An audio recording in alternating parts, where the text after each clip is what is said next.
आज अचानक भयानक पोचले आपण डायरेक्ट भासावेंसवर. मग सकाळी निघाले आपण गाडी घेसन शेगाव झालं आणि मग रस्त्याने लागले आणि नंतर एक घेतला आपण चहाचा ब्रेक आणि चहाच्या ब्रेक नंतर निघाले आपण मधल्या रस्त्याने नांदुरा झाले आणि नांदुऱ्यात पोचलेल्या बरोबर तुम्हाला हनुमंतरायाची मूर्ती दिसेनच.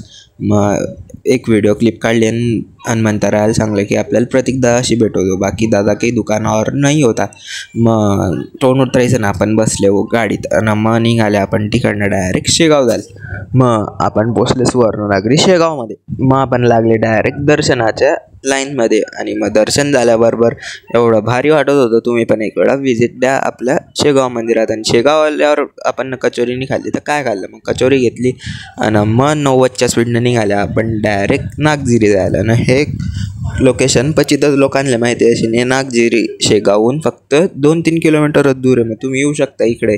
आणि मंदिराचा परिसर एवढा भारी. मग पोट म्हणे मालिक भूक लगी, अरे म्हटलं खाऊ ना बाई. मग बसले आपण 4 वाजता जेवण करायला आणि नंतर पावसात वल्ले इसण निघाले आपण घरी. पर्यंत तुम्ही फॉलो करून ठेवा आणि प्रतीकदादापर्यंत हा व्हिडिओ पोचवा.